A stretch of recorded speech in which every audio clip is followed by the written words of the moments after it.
Hello guys, welcome back to my channel Knowledge Delta. I am Sunila Jha and here is second video of French Revolution. Let's start. France abolishes monarchy and becomes a republic. जहाँ की अगर हमें याद हो जो हमने पीछे lecture में देखा था कि नेशनल असेंबली ने एम्परर के साथ जो लुई 16 थे इनके साथ एक नेगोशिएशन कर लिया था कि अब जो है वो मोनार्की हटकर और यहाँ क्या हो जाएगी, कॉन्स्टिट्यूशन के अकॉर्डिंग चला जाएगा।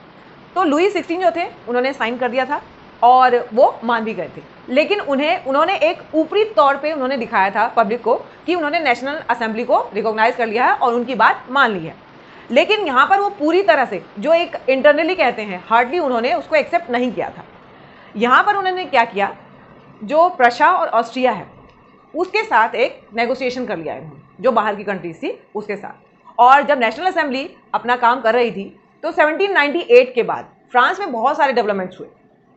इतने डेवलपमेंट्स हुए कि जो उसकी नेबरिंग कंट्रीज थी वो सारी मतलब ये सोचकर कि यहाँ पर इतने सारे डेवलपमेंट्स हो रही हैं तो कैसे, वो लोग ये सोच ही रहे थे कि हम ट्रुप्स के अकॉर्डिंग मतलब ट्रुप्स के साथ इस पर फ्रांस पर अटैक करेंगे। प्रशा के साथ, ऑस्ट्रिया के साथ जो लुई 16 थे इन्होंने नेगोशिएशन कर लिया था। मींस वो फ्रांस पर अटैक कराना चाहते थे। इसके लिए इन्होंने एक नेगोशिएशन किया और साइन किया।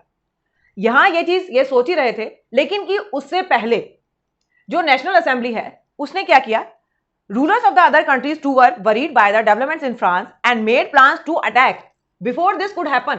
ये जो होता उससे पहले क्या हुआ, the national assembly voted in April 1792 किसके लिए, to declare war against Prussia and Austria. तो 1792 में जो नेशनल असेंबली है उसने वोटिंग करवाई और वहां पर ये प्रशा और ऑस्ट्रिया के खिलाफ इन्होंने वॉर शुरू कर दी। ठीक है, वो सोचते ही रह गए, यहां पर नेशनल असेंबली ने स्टेप भी ले लिया। अब हुआ क्या, जब ये वॉर डिक्लेयर हुआ तो यहां पर लोग भी शामिल होने लगे और कई तरह के लोग जो मतलब पैट्रियोटिक थे उन लोगों ने कई सारे सॉन्ग वगैरह भी जो है कंपोज वगैरह किए और गाने शुरू कर दिए, जिससे कि लोगों के अंदर एक पैट्रियोटिज्म आए। Among the patriotic songs they sang was मर्जीले। यहां पर एक वर्ड आ रहा है, ये काफी इंपॉर्टेंट वर्ड है, मर्जीले।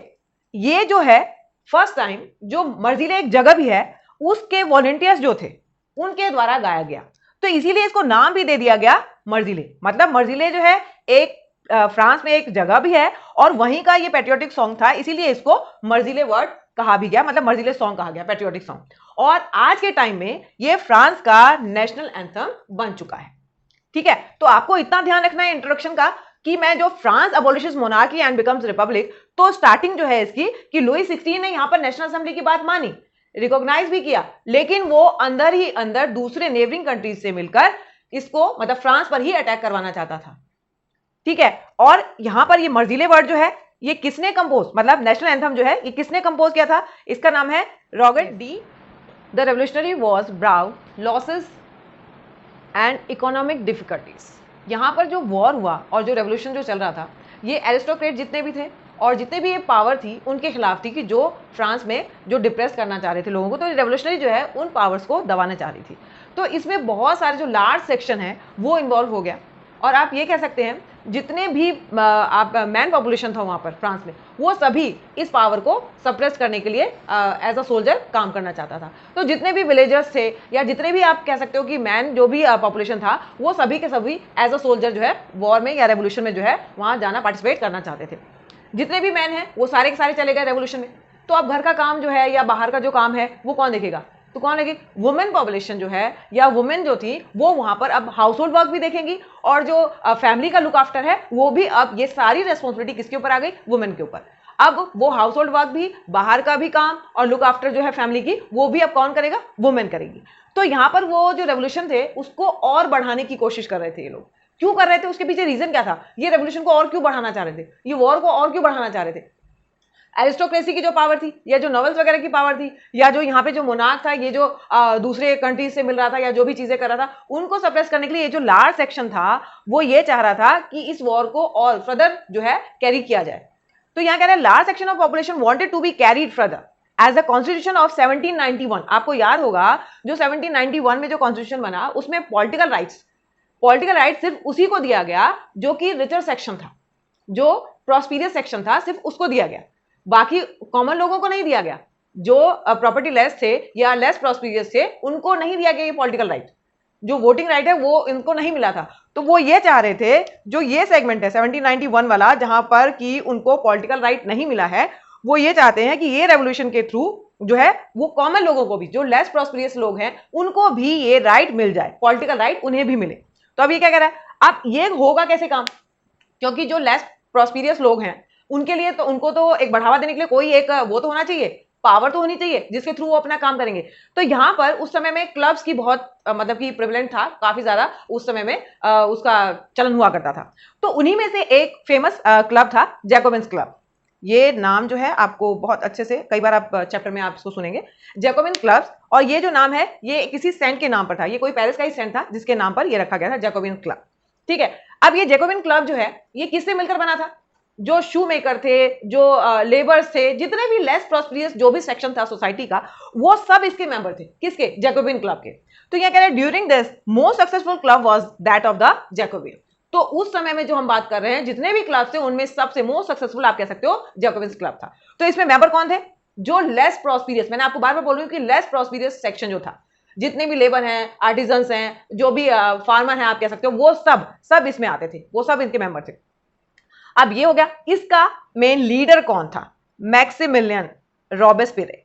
ये आपको नाम ध्यान रखना है कि इसका लीडर कौन था, मैक्सिमिलियन रॉबेस्पिरे। ठीक है, ये इनका लीडर था जो इनको लीड कर रहा था।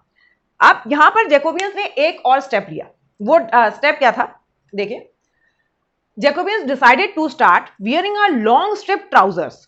आपको जहां तक याद होगा, जो जितने भी नॉवेल्स वगैरह थे, ये क्या थे, वो क्या लॉन्ग ब्रीचेस पहनते थे। लॉन्ग ब्रीचेस मींस घुटनों से नीचे तक के। और उन्होंने ये कहा था कि ये हमारे अलावा ऐसी ड्रेसेस दूसरे लोग नहीं पहनेंगे। वो किस लिए, क्योंकि वो उनकी शान के खिलाफ हो जाता कि नॉवेल्स वगैरह ही ऐसा ड्रेसअप कर सकते हैं, बाकी जो कॉमन पीपल हैं या जो आम लोग हैं, जिनको उन्होंने ये दिखाना है कि आपका कैडर लो है, उनके लिए ये नहीं था।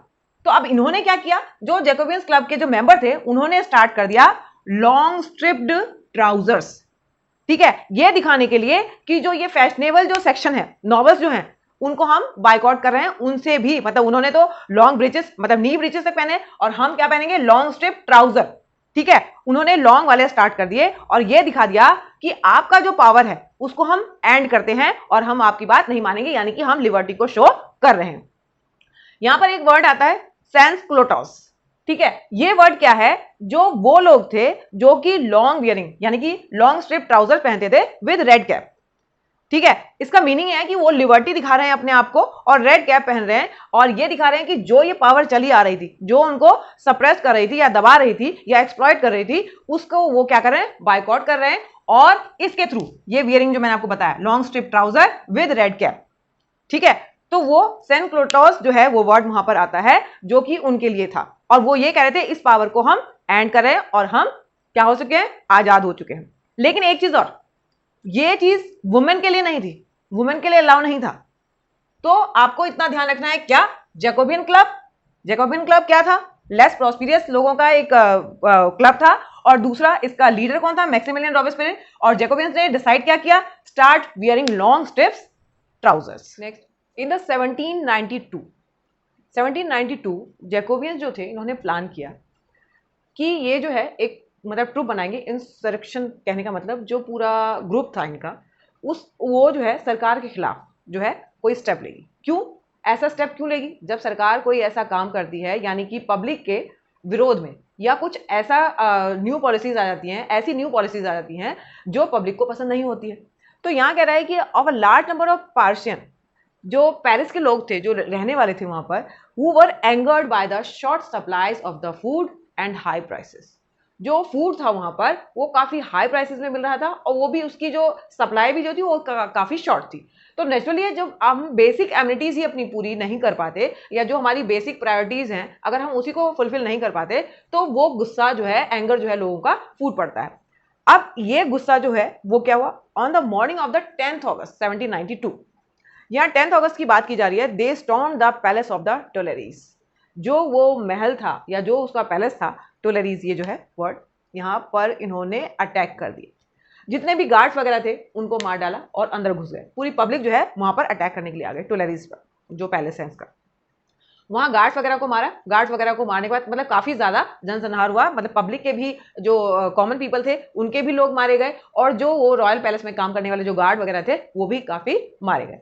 और एंड में हुआ क्या, यहाँ पर किंग को, जो किंग था उसे क्या किया गया, हॉस्टेज कर लिया गया, यानी कि उसे बंधक बना लिया गया, और उसकी फैमिली को जो था, रॉयल फैमिली को, उसे भी जेल में बंद कर दिया गया, इम्प्रिजन द रॉयल फैमिली। ठीक है, फ्रॉम नाउ, अब यहां पर जब इनको सत्ता मुक्त कर दिया गया, सत्ता से हटा दिया गया और इनको बंद कर दिया गया, तो नेचुरली है उनको ट्रेजन घोषित कर दिया कि ये देशद्रोही हैं। तो यहां पर अब इनकी तो चलेगी नहीं, मोनार्की की तो चलेगी नहीं। अब होगा क्या, फ्रॉम नाउ ऑल मैन, जो पहले इन्होंने अनाउंस किया था कि जो 21 ईयर्स के लोग हैं और जिनके पास प्रॉपर्टी है सिर्फ उन्हीं को वोटिंग राइट मिलेगी। अब यहां इन्होंने उल्टा कर दिया, अब यहां इन्होंने बोला कि 21 ईयर्स के लोग, मतलब मैन या फिर इससे ऊपर के लोग, जिनके पास प्रॉपर्टी है या नहीं है, उन सबको वोटिंग राइट होगा। देखिए क्या कह रहा है, from now all man of 21 years and above regardless wealth got the right to vote, मतलब उनके पास वेल्थ है या नहीं है उससे कोई मतलब नहीं है, उन सबको वोटिंग राइट मिलेगा। कब हुआ ये, आफ्टर द मोनार्की को जब डिपोज कर दिया गया उसके बाद। अब कह रहा है द न्यूली इलेक्टेड असेंबली, जो न्यूली इलेक्टेड असेंबली थी उसने यहां पर एक कन्वेंशन बुलाई, सभा बुलाई, और 21 सितंबर आप कह सकते हो, 21 सितंबर 1792 declared the France a republic. यहां पर मोनार्की पूरी तरीके से खत्म हो गई और फ्रांस को रिपब्लिक घोषित कर दिया गया। अब रिपब्लिक का मतलब जहां पर जो पीपल्स हैं, जो कॉमन पीपल हैं, वो अपने रिप्रेजेंटेटिव, अपनी गवर्नमेंट के लोगों को चुनती है, और हेड ऑफ द जो गवर्नमेंट होती है उसको भी इलेक्ट करती है, उसे रिपब्लिक कहा जाता है। जहां कॉमन लोगों के पास वोटिंग राइट होता है और वो अपनी सरकार भी चुनती है और अपने हेड ऑफ द जो गवर्नमेंट है उसको भी चूज करती है, उसे रिपब्लिक कहा जाता है। Louis 16 was sentence to death. यहां पर लुई 16 को जो है सजा सुनाई गई, डेथ पेनल्टी, यानी पब्लिक के सामने उन्हें डेथ की सजा दी गई। और वो जो डेथ था किस आरोप में दिया गया, किस क्लेम पर दिया गया, ट्रेजन। ये जो वर्ड आता है ट्रेजन का मतलब अपने देश के साथ देशद्रोह करना, यानी अपनी कंट्री के खिलाफ जाना, ऐसे मतलब ऐसी एक्टिविटीज जो हमारी कंट्री के अगेंस्ट हो, मतलब जिस भी कंट्री में वो रह रहा है उसकी कंट्री के अगेंस्ट हो, तो उसे बोलते हैं ट्रेजन। ऑन 21 जनवरी 1793, 21 जनवरी 1793 को ये एक्सिक्यूशन हुआ, किसका, इस मोनार्क का, जो लुई 16 है इनका। और थोड़े टाइम बाद ये जो जगह थी क्या थी, प्लेस दी ला कॉनकॉर्ड, ठीक है, ये जगह थी जहां पर इनको एक्सिक्यूट किया गया। और थोड़े टाइम बाद जो इनकी वाइफ थी एंटोनी मेरिट, आपको याद होगा, उनको भी यही सजा दी गई। अब यहां मोनार्की खत्म हो चुका और फ्रांस को रिपब्लिक डिक्लेयर कर दिया गया। ये पूरा जो आज हमने जो इसका एपिसोड देखा या किस्सा जो हमने इसका पढ़ा फ्रेंच रेवोल्यूशन का, वो मोनार्की का ये था कि मोनार्की यहां पर पूरी तरह से डिमोलिश हो गई और फ्रांस को रिपब्लिक डिक्लेयर कर दिया गया। अब यहां हमने कुछ जो पर्टिकुलर वर्ड्स जो इस अभी जो हमने पढ़ा उसमें यूज किए गए, जैसे मर्जीले। मर्जीले क्या था, ये है आपका नेशनल एंथम ऑफ फ्रांस, ठीक है। सेंस क्लोटॉस, अब ये वर्ड क्या आ रहा है, दोज विदाउट नी ब्रीचेस, वो लोग जो कि विदाउट नी ब्रीचेस, यानी कि नी ब्रीचेस नहीं पहनते, ये क्या पहने थे, long striped trouser with red cap, ठीक है, उनके लिए ये वर्ड यूज किया जाता था। अब ये आए मैक्सिमिलियन रॉबेस्पेरी, ये कौन थे, ये थे आपके leader of the Jacobin club, ठीक है। अब ट्रेजन का ही यहां पर मीनिंग बिट्रायल विद ओन्स कंट्री, यानी कि जब आप कोई विश्वासघात करता है अपनी कंट्री के साथ तो उसे ट्रेजन बोला जाता है। तो ये कुछ वर्ड्स थे जो हमने यहां पर यूज किए, जो हम भूल ना जाए इसलिए एक बार